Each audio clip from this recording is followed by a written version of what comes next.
साल था 1987। भारत का सबसे बड़ा रक्षा घोटाला बोफोर्स स्कैम पूरे देश में सुर्खियां बढ़ा हुआ था।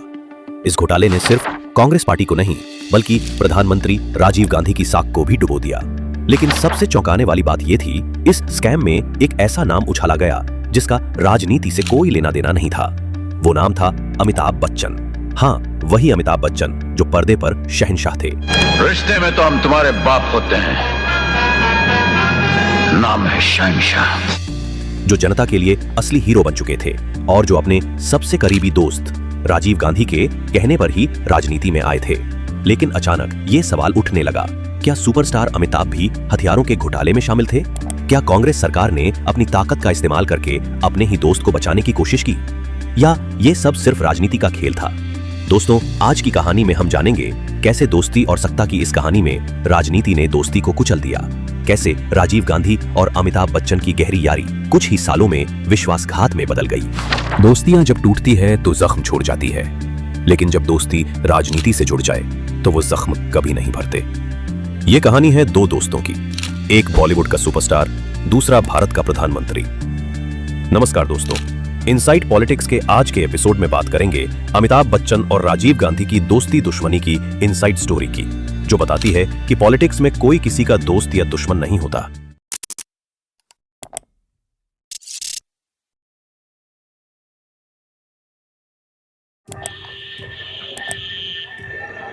कहानी शुरू होती है इलाहाबाद से। इलाहाबाद यानी वो शहर जहां से आजादी के दौर के सबसे बड़े नेता निकले। यही रहते थे हरिवंश राय बच्चन, मशहूर कवि और अमिताभ बच्चन के पिता। और इसी शहर में रहते थे पंडित नेहरू और उनका परिवार। कहा जाता है कि बच्चन परिवार और नेहरू परिवार का रिश्ता पुराना था। हरिवंश राय बच्चन और इंदिरा गांधी एक दूसरे को बचपन से जानते थे। बच्चन परिवार नेहरू परिवार के काफी करीब था, इतना कि इलाहाबाद में जब भी कोई कार्यक्रम होता दोनों परिवार एक साथ नजर आते। अमिताभ बच्चन और राजीव गांधी भी इसी माहौल में बड़े हुए। दोनों हम उम्र थे, दोनों का बैकग्राउंड एलीट था और दोनों की लाइफस्टाइल भी मिलती जुलती। धीरे धीरे ये दोस्ती गहरी होती गई। राजीव गांधी और अमिताभ बच्चन ये दोनों सिर्फ दोस्त नहीं थे बल्कि भाई जैसे थे। इतना कि राजीव की मां इंदिरा गांधी अमिताभ को मामून कहकर बुलाती थी। अमिताभ बच्चन की आत्मकथा सोल करी फॉर यू एंड मी और दूसरे संस्मरणों में लिखा गया है कि राजीव और अमिताभ घंटों साथ वक्त बिताते, कभी दिल्ली के तुगलक रोड वाले घर पर, कभी विदेश यात्राओं पर। एक किस्सा तो बड़ा मशहूर है। राजीव गांधी विदेश से जीन्स पहनकर आए और पहली बार अमिताभ को भी जीन्स पहनने को कहा। उस दौर में इलाहाबाद जैसे शहर में जीन्स पहनना अजूबा था, लेकिन यह था उनकी दोस्ती का अंदाज। ट्रेंड्स, फैशन और जिंदगी के हर रंग को साथ जीना। सिर्फ जीन्स नहीं, मुश्किल वक्त भी दोनों ने साथ जिया। 1982 में जब अमिताभ बच्चन कुली फिल्म की शूटिंग के दौरान गंभीर एक्सीडेंट का शिकार हुए तो सबसे पहले अस्पताल पहुंचने वालों में राजीव गांधी थे। उन्होंने दिल्ली से डॉक्टर भिजवाए और बच्चन परिवार को हर तरह का सहारा दिया।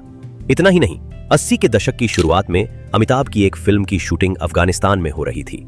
अफगानिस्तान उस समय सोवियत संघर्ष और अस्थिरता के दौर से गुजर रहा था, लेकिन कहा जाता है कि यह शूटिंग राजीव गांधी की व्यक्तिगत मदद से संभव हो पाई। विदेश मंत्रालय और सुरक्षा इंतजामों में राजीव की भूमिका अहम थी। यानी दोस्ती सिर्फ चाय नाश्ते की बातें नहीं थी, ये दोस्ती थी भरोसे की, जो राजनीति से ऊपर इमोशंस पर टिकी हुई थी। अब जरा सोचिए, 1980 का दशक। अमिताभ बच्चन उस समय सुपरस्टार ऑफ द मिलेनियम बन चुके थे। शोले, दीवार, जंजीर, डॉन जैसी फिल्मों से उनका कद इतना बड़ा हो चुका था कि उन्हें लोग एंग्री यंग मैन नहीं बल्कि जनता का हीरो मानते थे। उधर 1984 में इंदिरा गांधी की हत्या हो गई। देश में माहौल गम और गुस्से से भरा था। राजीव गांधी अचानक राजनीति के केंद्र में आ गए और देश के प्रधानमंत्री बने। राजीव गांधी को लगा कि देश में विश्वास बहाल करने के लिए उन्हें कुछ चेहरे चाहिए, ऐसे चेहरे जो जनता के दिल में भरोसा जगाएं, और उनमें से एक नाम था अमिताभ बच्चन। राजीव ने अपने दोस्त से कहा, तुम्हें राजनीति में आना चाहिए, देश को तुम्हारी जरूरत है। अमिताभ बच्चन ने इसे दोस्ती और फर्ज दोनों समझा। उन्होंने फिल्में छोड़कर राजनीति में एंट्री कर ली। 1984 का लोकसभा चुनाव, अमिताभ बच्चन कांग्रेस के टिकट पर इलाहाबाद से उतरे। विरोधी उम्मीदवार थे एच.एन. बहुगुणा, उत्तर प्रदेश के कद्दावर नेता। लेकिन नतीजा, अमिताभ बच्चन ने 1 लाख से भी ज्यादा वोटों से रिकॉर्ड जीत दर्ज की। मीडिया ने हेडलाइन दी, सुपरस्टार बना सुपर पॉलिटिशियन। लोगों ने इसे दोस्ती की जीत कहा। अब संसद में अमिताभ बच्चन, राजीव गांधी प्रधानमंत्री, दोनों दोस्त दिल्ली की गलियों में साथ साथ। कांग्रेस को लगा कि उनके पास रियल लाइफ हीरो आ गया है। फिल्मों का सुपरस्टार अब कांग्रेस का ब्रांड एम्बेसडर था। राजनीति और ग्लैमर का ये मेल उस दौर में एकदम नया था। जनता के बीच ये इमेज बन गई कि अमिताभ सिर्फ एक अभिनेता नहीं बल्कि राजीव गांधी के परिवार का हिस्सा हैं। लेकिन राजनीति, दोस्ती और ग्लैमर का ये मेल ज्यादा दिन चला नहीं। जल्द ही इस दोस्ती पर सबसे बड़ा दाग लगने वाला था। साल 1984 में जिस दोस्ती ने राजनीति और फिल्मी दुनिया को एक कर दिया था, वो सिर्फ 3 साल बाद ही 1987 में सबसे बड़े घोटाले की बलि चढ़ने वाली थी। ये घोटाला था बोफोर्स स्कैंडल। एक ऐसा घोटाला जिसने न सिर्फ राजीव गांधी की छवि को ध्वस्त कर दिया बल्कि अमिताभ बच्चन जैसे सुपरस्टार को भी कटघरे में खड़ा कर दिया। बोफोर्स स्कैंडल क्या था? भारत सरकार ने उस दौर में सेना के लिए तोप खरीदने का सौदा किया। स्वीडन की एक कंपनी थी बोफोर्स। कॉन्ट्रैक्ट की कीमत थी लगभग $410 मिलियन। लेकिन अचानक मीडिया में एक धमाका हुआ। स्वीडन रेडियो ने खबर चलाई कि इस डील में भारी रिश्वतखोरी हुई है। मध्यस्थों और राजनेताओं को करोड़ों रुपए की रिश्वत दी गई। भारत में यह खबर आग की तरह फैली। राजीव गांधी, जो उस समय मिस्टर क्लीन कहे जाते थे, उनकी छवि पर पहली बार दाग लगा। अब सवाल यह है कि इस स्कैंडल में अमिताभ बच्चन का क्या लेना देना? असल में अमिताभ और उनके भाई अजिताभ बच्चन का नाम विदेशी अखबारों में घसीटा गया। लिखा गया कि बच्चन ब्रदर्स इस सौदे के बिचौलिए हैं और उन्हें करोड़ों की रिश्वत मिली। सोचिए जरा, एक सुपरस्टार जिसे जनता भगवान की तरह पूजती थी, उसे अचानक एक भ्रष्ट राजनेता और दलाल की तरह पेश किया जाने लगा। मीडिया ने हेडलाइन चलाई, अमिताभ बच्चन इन बोफोर्स स्कैम। देश भर में यह चर्चा होने लगी कि बच्चन परिवार भी घोटाले में शामिल है। सच्चाई क्या थी? बाद में जांच में यह साफ हुआ कि अमिताभ बच्चन और उनके भाई का इस घोटाले से कोई लेना देना नहीं था। लेकिन राजनीति में दाग लगना ही काफी होता है। लोग मान ले या ना माने, मीडिया में नाम आने का मतलब है छवि पर धब्बा। और यही सबसे बड़ा धक्का था अमिताभ के लिए। बोफोर्स का नाम आते ही बच्चन परिवार ने महसूस किया कि उन्हें राजनीति में घसीटा जा रहा है। कांग्रेस पार्टी भी इस पर चुप रही। न कोई मजबूत सफाई, न ही अपने सबसे करीबी दोस्त का बचाव।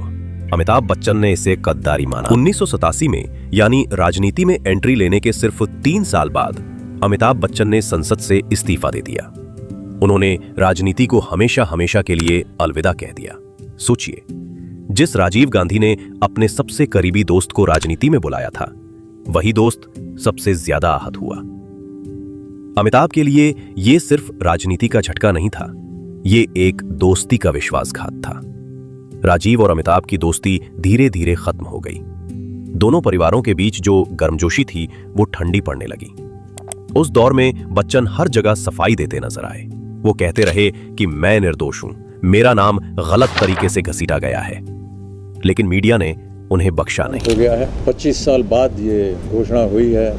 दुख इस बात का है कि 25 साल पहले अगर उन्हें पता था कि हम निर्दोष हैं तो इन्होंने पहले क्यों नहीं बताया। हम तो पहले दिन से ही कह रहे थे कि हम इस मामले में निर्दोष ही हैं। मुझे खेद बस एक ही बात का है कि 25 सालों तक हमें इस बदनामी और बेइज्जती के साथ रहना पड़ा।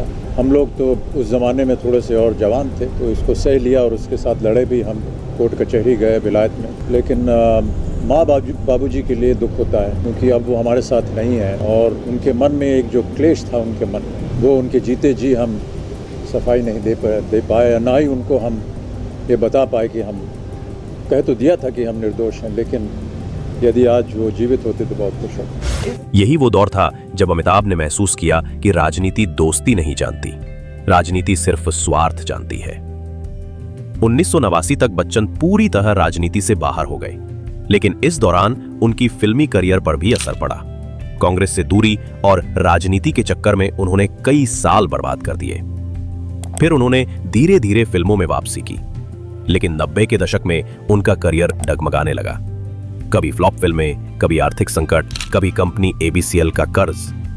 राजनीति से चोट खाकर वो फिर से सिनेमा की दुनिया में टिकने की कोशिश कर रहे थे। लेकिन राजनीति अमिताभ बच्चन को बार बार खींचकर अपने करीब ले आती थी और इस बार उनकी जिंदगी में एंट्री हुई अमर सिंह की, एक ऐसा नेता जिसकी दोस्ती ने बच्चन परिवार की दिशा बदल दी।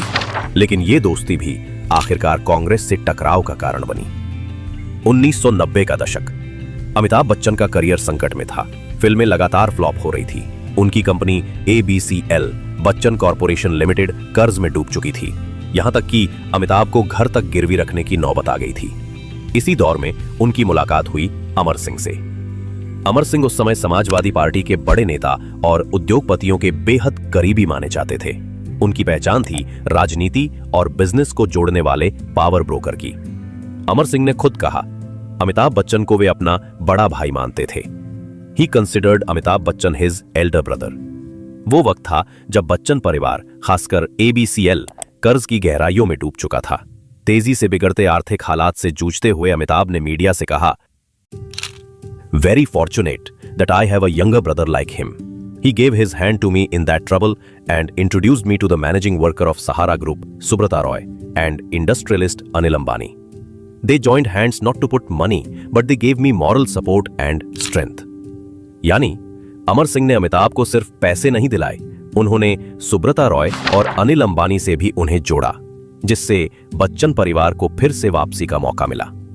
ये नहीं था सिर्फ आर्थिक मदद, बल्कि एक इमोशनली रिस्टोरिंग मोमेंट था।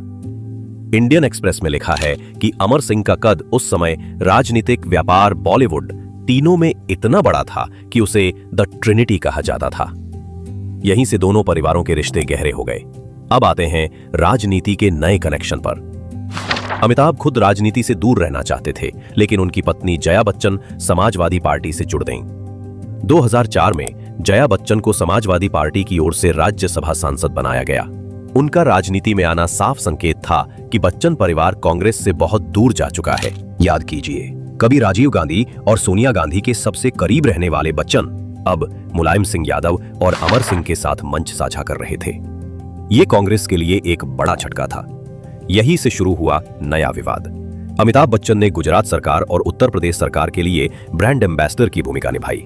उन्होंने नारा दिया, उत्तर प्रदेश में है दम, क्योंकि जुर्म यहां है कम। गुजरात के लिए बने खुशबू गुजरात की कैंपेन का चेहरा। चलने से ही तो दूरियां मिटती है। अहमदाबाद, यहाँ खुशबू है मेल जोल की, खुशबू है बोल की, यहाँ खुशबू है गुजरात की। कांग्रेस ने इसे सीधा राजनीतिक एक्ट माना।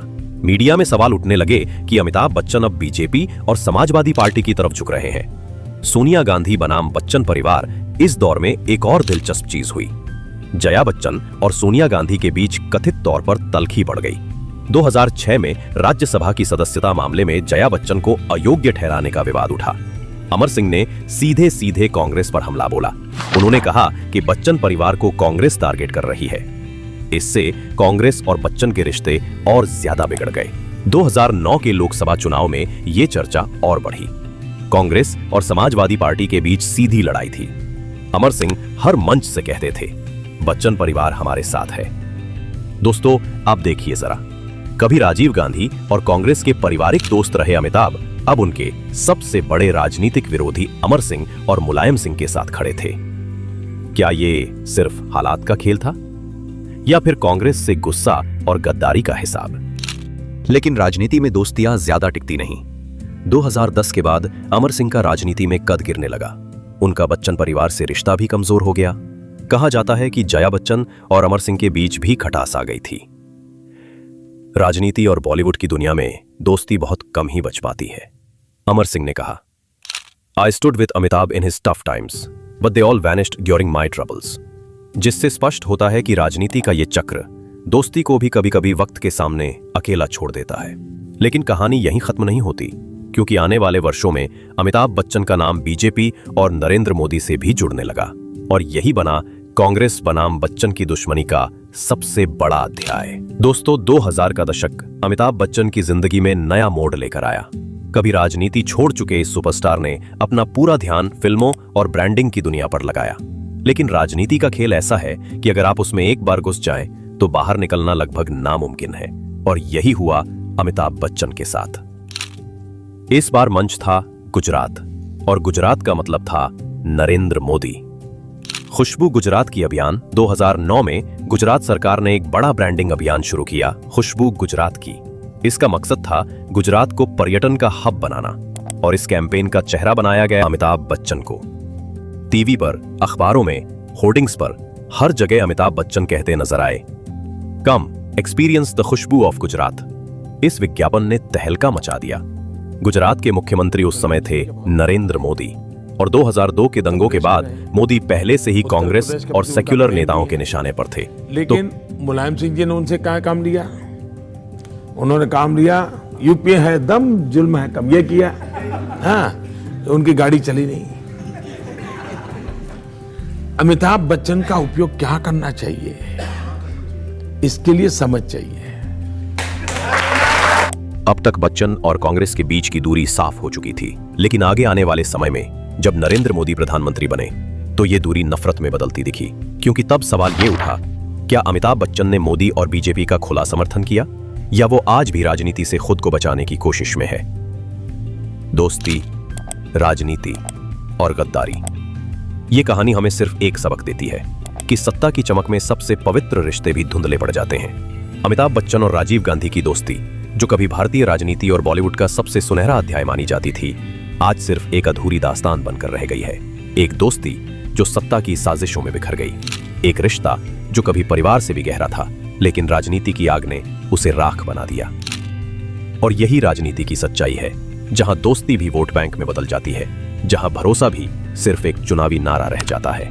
आज जब हम पीछे मुड़कर देखते हैं तो ये कहानी सिर्फ अमिताभ बनाम कांग्रेस की नहीं लगती, ये कहानी है दोस्ती बनाम राजनीति की, और राजनीति कभी किसी की दोस्त नहीं होती।